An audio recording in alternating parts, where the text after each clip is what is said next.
There's something about water. It reflects the sky, it hides the bottom, and it keeps secrets better than the Vatican's HR department. Tonight, we're not chasing ghosts through attics or abandoned asylums with peeling wallpaper and questionable tetanus risks. Tonight, we're going underwater because sometimes the most haunted places are not abandoned, they're submerged. Entire towns, entire streets, entire childhoods, drowned not by curses, but by paperwork. This is the story of churches that sank and the bells that never stopped ringing. Welcome aboard.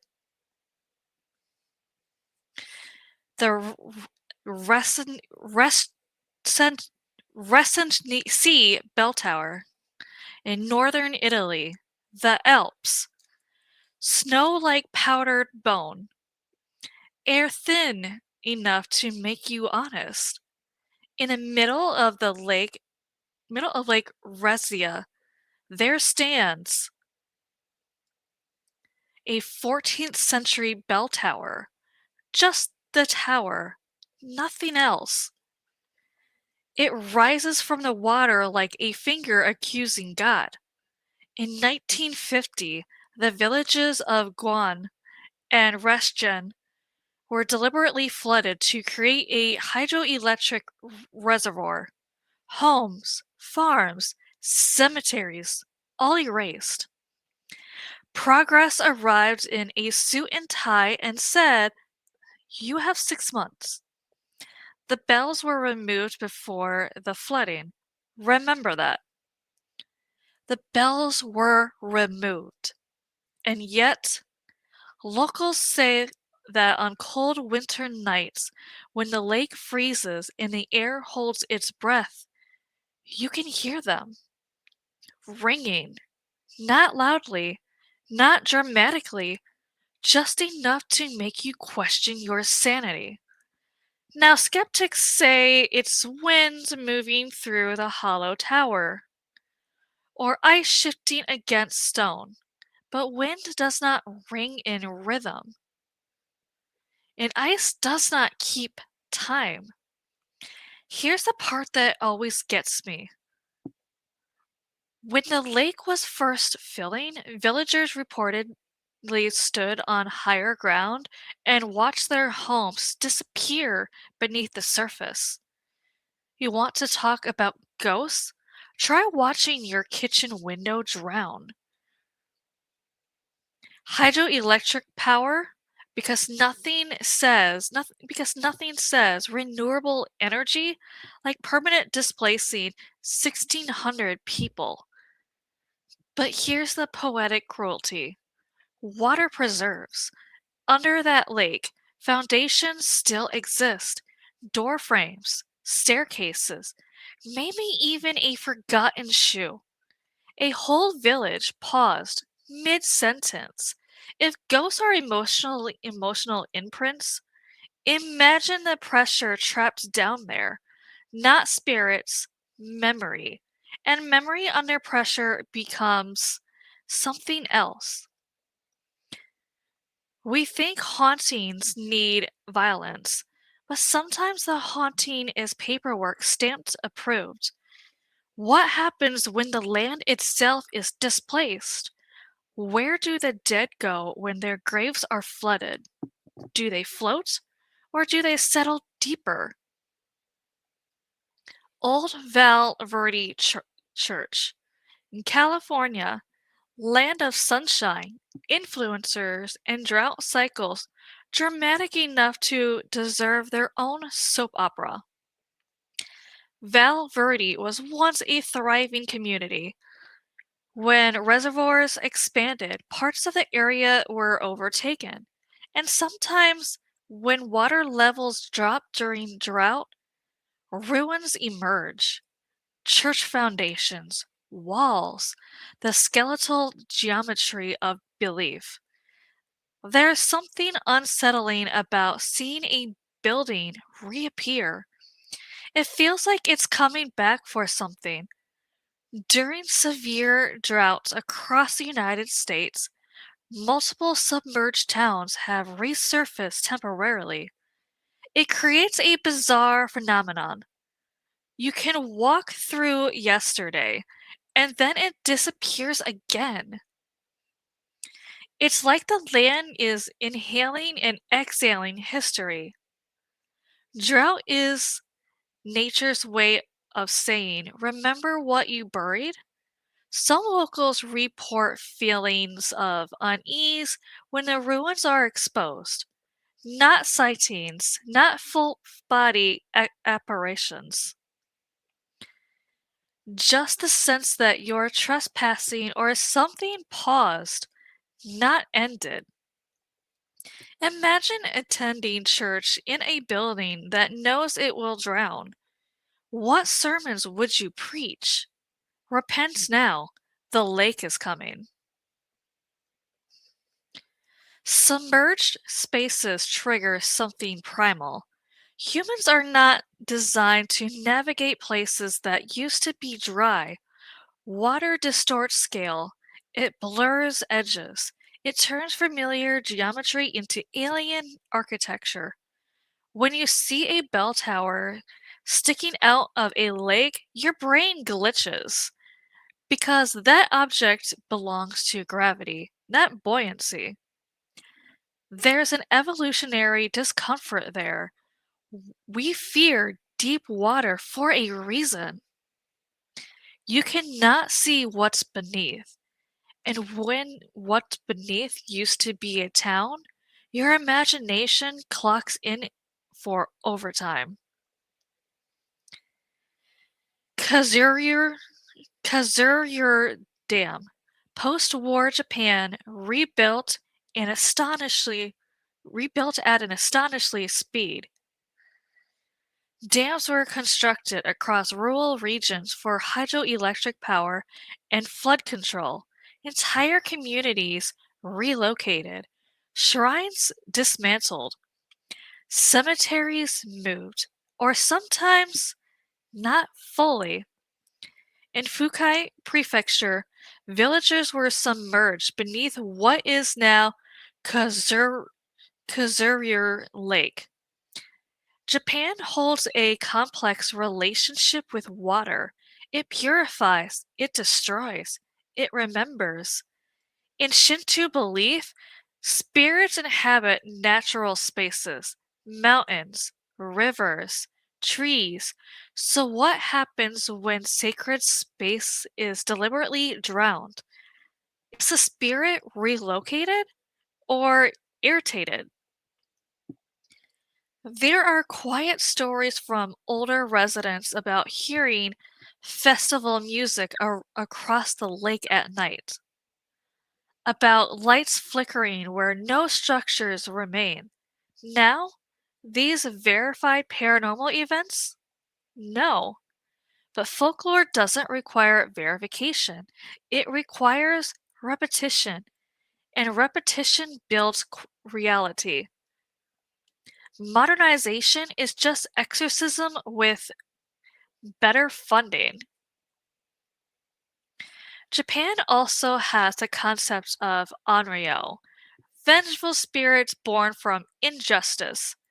We usually imagine them as pale women with long black hair and unresolved rage. But what if the onryo isn't a person? What if it's a village? Displacement trauma is generational. When lands that held ancestors submerged, something intangible fractures. You can relocate a body, you cannot relocate memory. And water, despite its serenity, has long memory. Churches symbolize permanence, stone, faith, vertical defiance against time. To drown a church is symbolically violent. It's submerging certainty. There's something deeply ironic about House of God being overtaken by water. Biblically, biblical flood imaginary rites itself. Except this time, it wasn't divine wrath. It wasn't divine wrath. It was infrastructure planning. Noah built an ark. We built a dam. Which one feels more apocalyptic? In modern countries, submerged churches have become tourist attractions, romanticized ruins, drone footage, moody piano music, hashtags. But imagine being a family whose wedding photos were taken there. Tourism is grief with good lighting. Let's talk about the bells. Bells are meant to call, to gather, to mark time. In folklore, bells ward off evil spirits. So when locals claim they hear bells beneath water where none exist, it flips the script. Who's calling who? Is the bell calling the living back, or is it warning them away? Sound travels differently over water, especially at night. Temperature inversions can carry distant noises miles further than expected. Science offers explanations, but science cannot quantify emotional resonance. If you stand on a frozen lake and hear something metallic in the distance, your brain will fill in the blank. And what it fills it with depends on what you've lost. Here's the uncomfortable truth. Most haunted places are not cursed. They are displaced.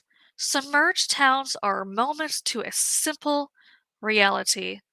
Progress has a body count, not always literal, but cultural, emotional, spiritual. We flood valleys for electricity. We relocate families for infrastructure. We call it necessary. And maybe it is, but necessity does not erase grief.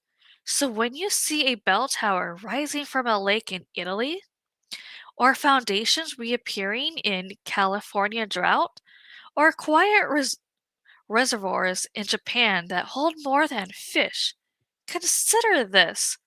Water is not silent, it is patient, and patience is louder than screaming. If you've ever hear bells across water, ask yourself something simple. Are they ringing to welcome you or remind you that some places were never meant to stay quiet?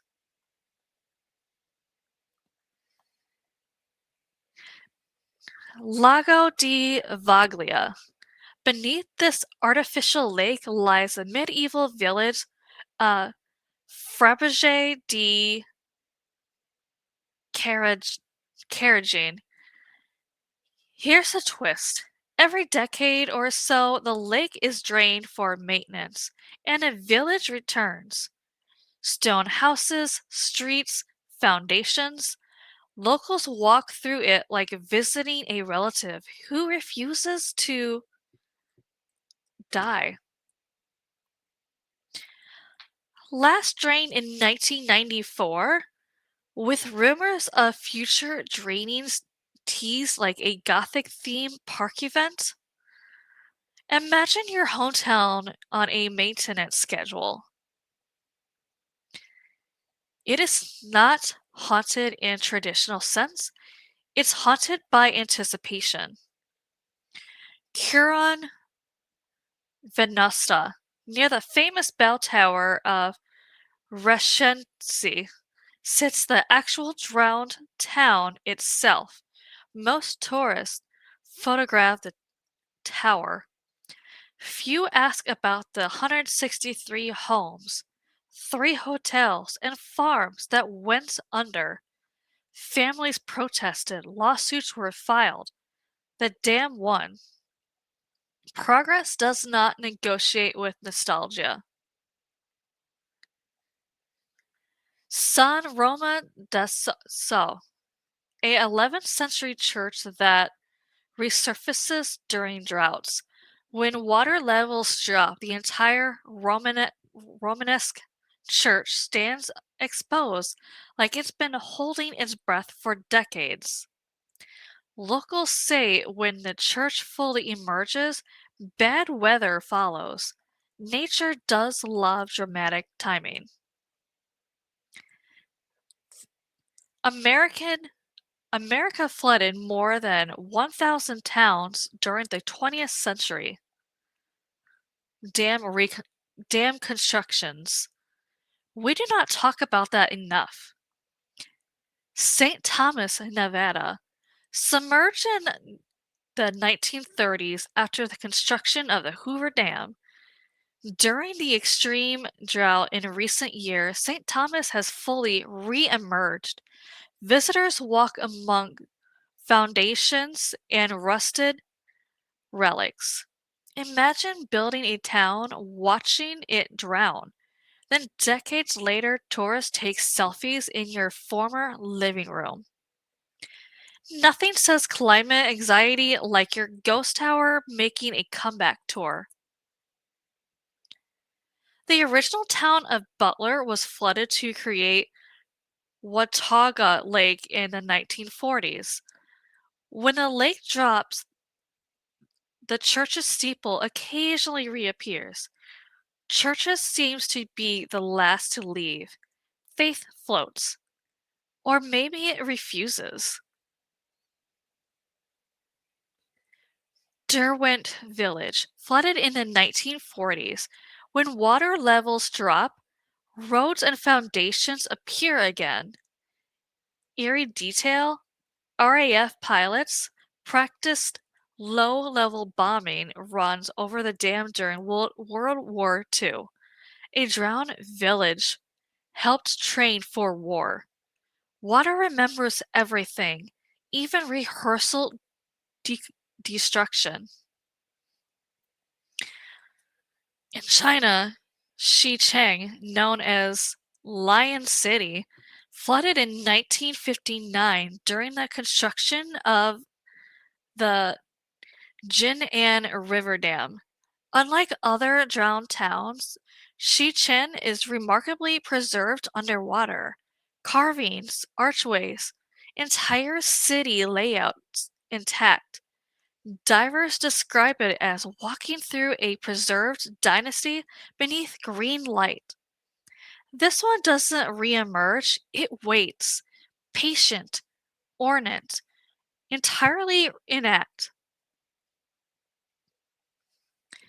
Japan's quiet cases.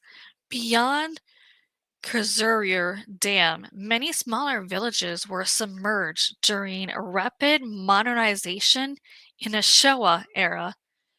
One particularly atmospheric case, Suburo Dam. Multiple communities were relocated in the 1950s. Older residents still visit the reservoir during Obon season to honor ancestors whose graves were removed or partially removed. Obon is about guiding spirits home. But what if home is underwater? That question alone could carry 10 minutes. That question alone could carry so many questions and so many discussions on that.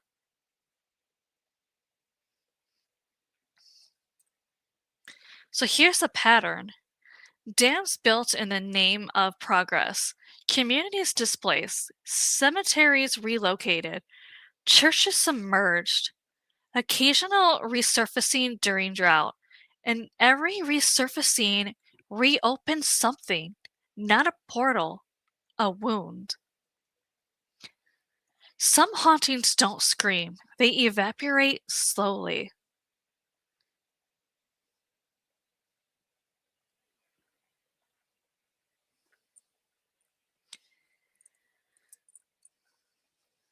Some people believe some things were doorways, like altars, shrines, monasteries, temples.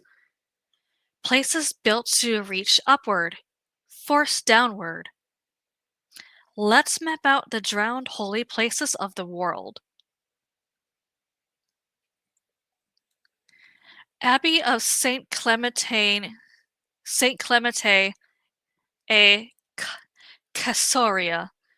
Not fully submerged today, but historically a threatened by flooding and river shifts. This 9th century Benedictine abbey sits near waters that have repeatedly tried to claim it. In medieval Italy, flooding was often interpreted as divine displeasure. Imagine being a monk, watching the river rise towards your abbey walls. Is it weather or judgment? Medieval chronicles sometimes described floods as purification. Water was both baptism and eviction notice. Nothing humbles a monastery like a rising tide. Sant Romà de Sau, built in the 11th century, submerged in the 1960s. When drought hits the bell tower, when drought hits, the bell tower reemerges. Locals say when the church stands fully visible, hardships follows. It feels biblical, except the flood wasn't divine wrath. It was a dam. There is something deeply unsettling about a church resurfacing during climate crisis headlines. It feels less like haunting, more like commentary. When the church comes back, it doesn't preach, it stares.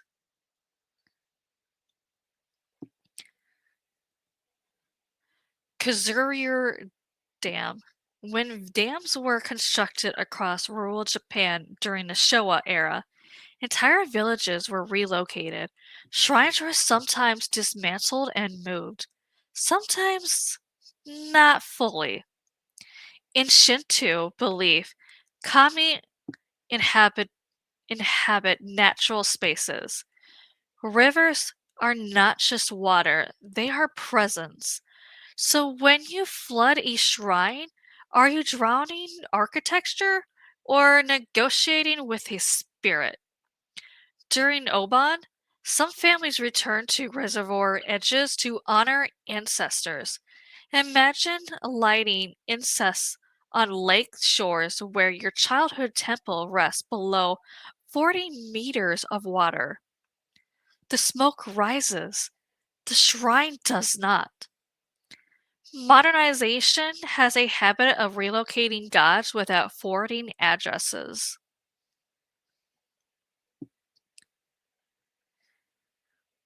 The Stamhashwar Madhadev Temple. This one is wild. Twice a day, the Arabic Sea swallows this temple completely during high tide, then reveals it again. Devotees wait for the water to recede before entering. It is not a ghost story, it is a tidal choreography. But imagine watching your place of worship disappear beneath waves every single day. Faith here requires patience and waterproof sandals.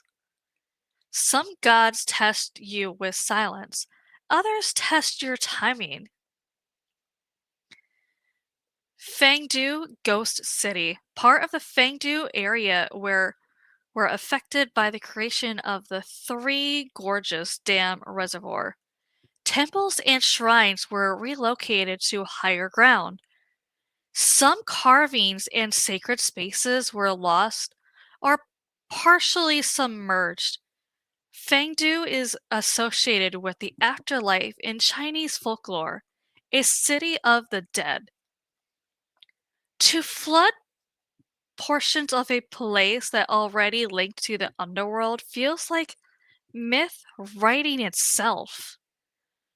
Water covering a city of ghosts, layered hauntings, Architectural recursion. Ancient caves, mosques, and monasteries. Much of it is submerged after the Kuzuryu Dam project, and this is the lost monastery beneath the Euphrates.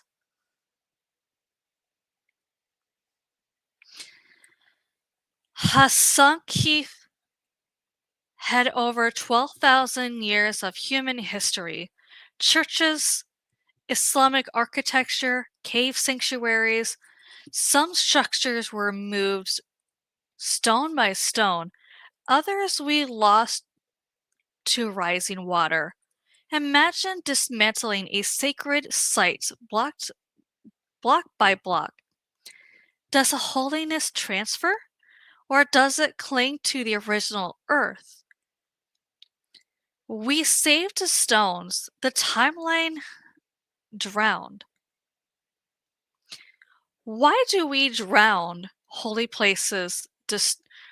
Why do drowned holy places disturb us more than drowned houses?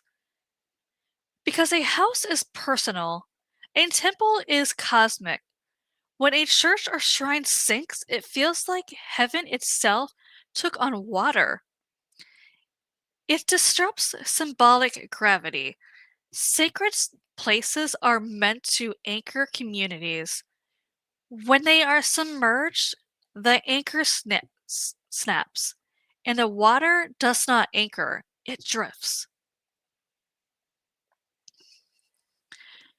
You could frame this around one central question. If a holy place is drowned, does the divine relocate, or does it remain beneath the surface? And if it remains, what does it think of us? We built temples to reach the sky, then we flooded them, and we wonder why the silence feels heavier.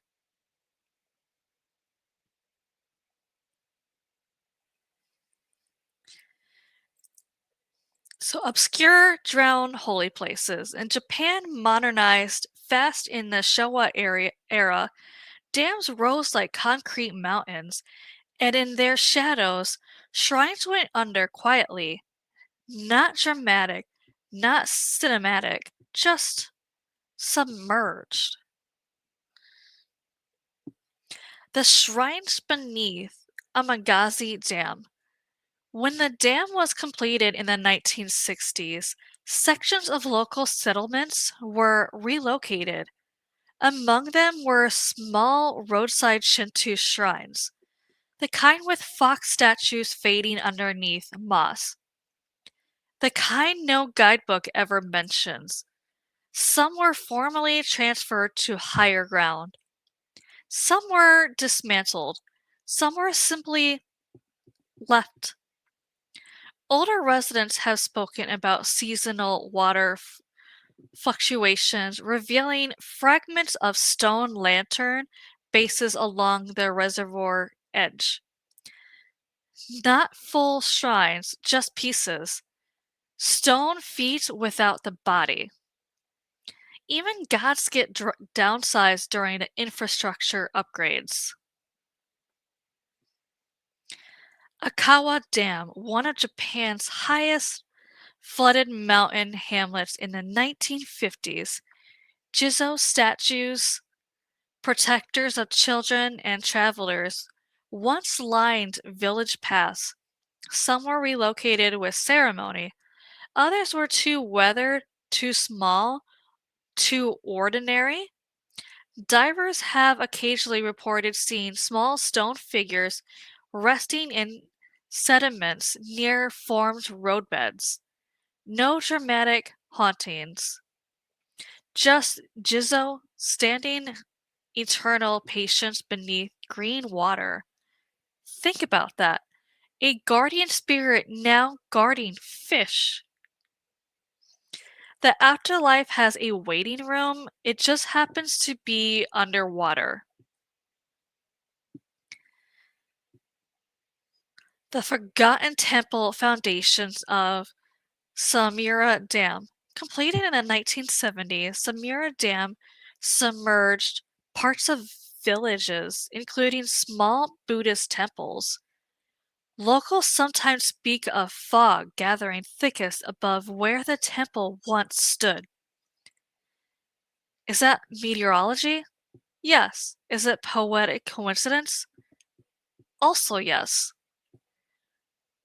During drought years, foundations and cemetery markers have reportedly become faintly visible along the shore.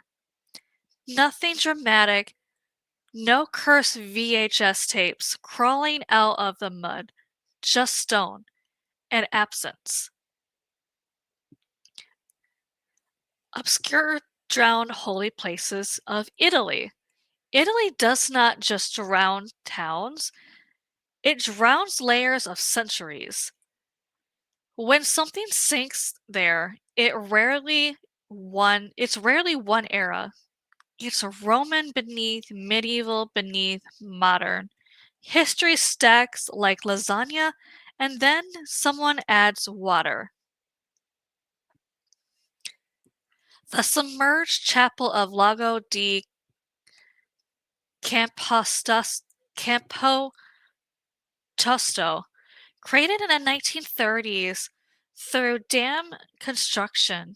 The lake swallowed small hamlets and rural chapels used by shepherd communities, not grand churches. Stone rectangles with simple altars. Locals have long told stories of hearing faint livestock bells echo strangely across the lake at night. Psychologically explainable. Acoustics over open water are deceptive, but combined livestock bells in drowned chapels, and suddenly it feels liturgical. When even the sheep sound haunted, you know the valley had unfinished business. The lost Paris beneath Lago del Salto. In the 1940s, the Salto Dam project submerged multiple villages. Parish churches were dismantled or left depending on feasibility. There are accounts from older residents describing how some cemetery exhumations were rushed. Relocation was incomplete. Imagine being told you have 2 weeks to move generations. Grief does not pack effectively. When water levels fluctuate, locals claim to see stone fragments and crosses along the banks. Not full structures, just suggestions. Fragments are more disturbing than wholes. They leave room for imagination. The chapel beneath Lago di Malveno.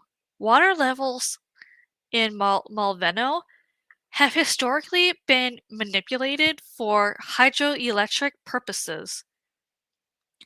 There are minor accounts of submerged religious structures near its margins in earlier reservoir phases. Nothing dramatic, enough for documentaries, which makes it better, because the quiet ones feel less like attractions, more like secrets. Here's what makes these obscure cases powerful. No famous towers, no cinematic drone shots, no horror movie lighting, just small shrines, Jizo statues, shepherd chapels, parish cemeteries. Drowned, not in spectacle, but in bureaucracy. And the smaller the holy place, the more intimate the laws. A cathedral drowned is headline tragedy. A roadside shrine drowning is personal. It served maybe 20 families, and now it serves carp.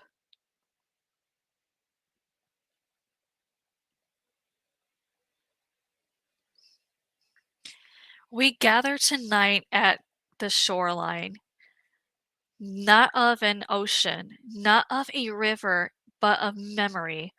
Beneath still water lies Beneath still water lies altars that once tasted incense. Beneath green silence lie bells that once called the faithful home. Beneath drifting silt lie names carved in stone by hands that believed permanence was possible, and we flooded them. We told ourselves it was necessary for power, for progress, for light in the darkness, and yet the darkness did not leave. It simply moved underwater. If there are spirits beneath these reservoirs, they are not rattling chains. They are not clawing at halls. They are waiting. Waiting with the patience of stone. Waiting with the calm of something that knows time will eventually lower the water again. Because water recedes, drought comes, concrete cracks, and what we bury in the name of advancement has a habit of reappearing when we least expect it. So if you stand by a reservoir at dusk and the air feels heavier than it should, if the fog gathers where no structure stands, if you hear something that sounds almost like a bell through if you hear something that sounds like a almost like a bell, though you know there are none.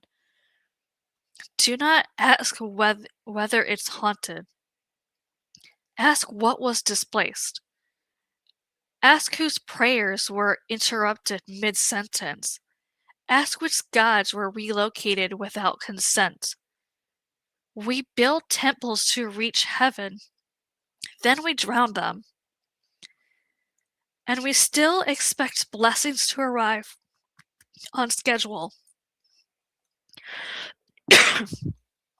Tonight, as you leave this vessel,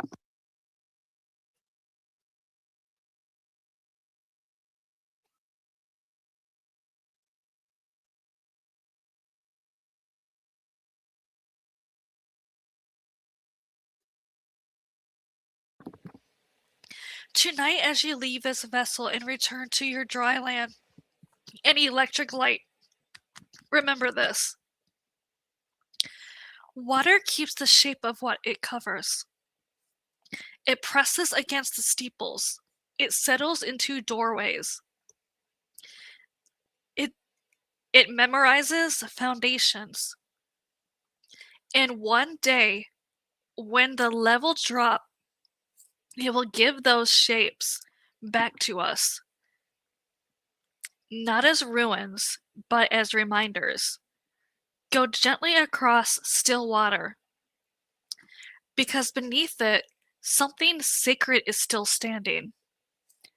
It has not forgotten.